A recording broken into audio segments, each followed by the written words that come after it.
So Mike, I have to ask you, there's so much mystery behind all these Marvel characters and their backstories. Can you tell me more about Luke Cage and his mysterious backstory and how he got his power? Well, I mean, I don't want to. You can't say anything because remember what Jeff said in Marvel. And actually, you can say something. Let him answer the question. Let him answer. Listen, give the fans something to watch. You will be pleased because we will get into a lot of the details of where Luke Cage came from, how he got his powers. Everyone knows that Luke was incarcerated. That plays into the story. Everyone knows his powers. Exactly how he got them, we're going to give you that. We can't get into too many details because we don't want to give it all away. But a little something. A little something, yeah. Luke is a guy from the neighborhood, and I think people are going to realize when they go back to his flashbacks and they talk about where he came from, that he has a lot of a connection with family. And in this show, it's not just about hip hop, it's just not just about music. It's also about the fact that there's romance in it. There's a family connection that really sets Luke on his path from where he came from and turns him to the man he is. So I think we're going to be, fulfilling a lot of fans' desire to have a full three-dimensional superhero that has a lot of depth and character. So I think that's really what's going to be the shock, that Luke Cage, where he came from and where he is today, is such a great journey. Okay, awesome. And Cheo, you actually touched on my next question. I was going to say, I noticed in the show there was a lot more hip-hop music. It's kind of known, not crazy, but inner city kids aren't as crazy as Marvel and comics as they used to be. How do you find maybe using music? What techniques do you bring to kind of bring that gap? Well, there isn't much of a gap because what it is that if you listen to hip hop, a lot of rappers make references to superheroes, and so to a certain extent. Also, if you look at rappers, many of them very few. I mean, Keith Murray and a few others are record under their actual names. I mean, the whole notion of having an alter ego like a superhero, the same way that there's a difference between, Matt Murdock and Daredevil, there's a difference between Clifford Smith and Method Man. And so that's the thing, it's or Christopher Wallace and Notorious B.I.G.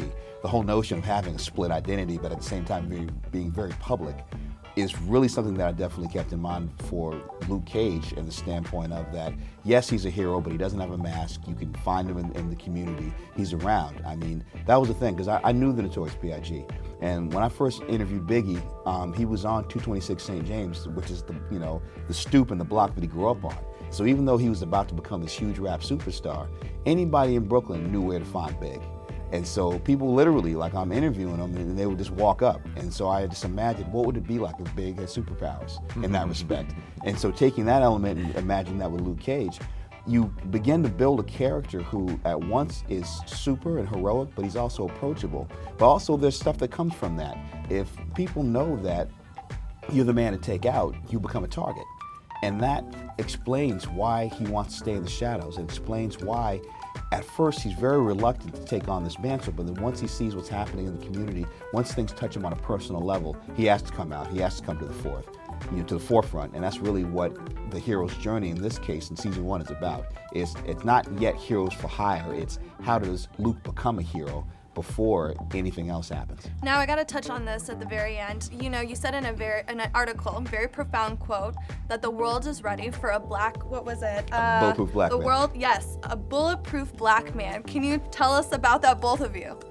Well, I mean, with everything that's happening in society, and even in the past, when you look at what happened to Medgar Evers, Martin Luther King, Malcolm X, Big, Tupac, there's so many people that have been felled by bullets where if there was something different, if they had a different protection, it makes you think about the profound, in a very profound sense, with so many people that have been wrongfully targeted. Just the influence of having a character like Luke Cage that can't be felled by those means gives the character a social relevance, but hopefully that doesn't overwhelm the overall sense of the show, which is also just a very entertaining, superhero show. I mean, of course, what's happening in the world, gives us a certain punch, but at the same time, it's just a cool superhero. And because there aren't as many, cinematic or even television African-American superheroes, the fact that we have a strong one and a very unique one, I thought was a cool thing. Yeah. Well, kidding me? So listen, just to get on piggyback on what he was saying. You know, it's timely. You know, we have Trayvon Martin, guys like kids like Jordan Davis, young kids who just, you know, taken away by bullets, and you wonder these icons that he talked about, what the world would be like if we didn't have, you know, this kind of, you know, weapon that you could just take someone out like that from a distance. It just changes things, and I was watching something the other day. It just distances you from the actual event itself, and it's kind of, you know, in some ways you just can't understand it. You just can't understand what the world would be like without it. So here's Luke Cage. He's not affected by this bullet, and what can he do now that he doesn't have that to fear?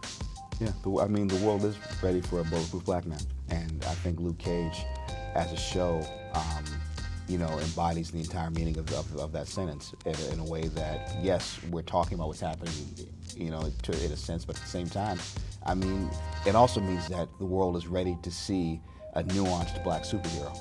And with 13 episodes, we get a chance to really explore everything that he is.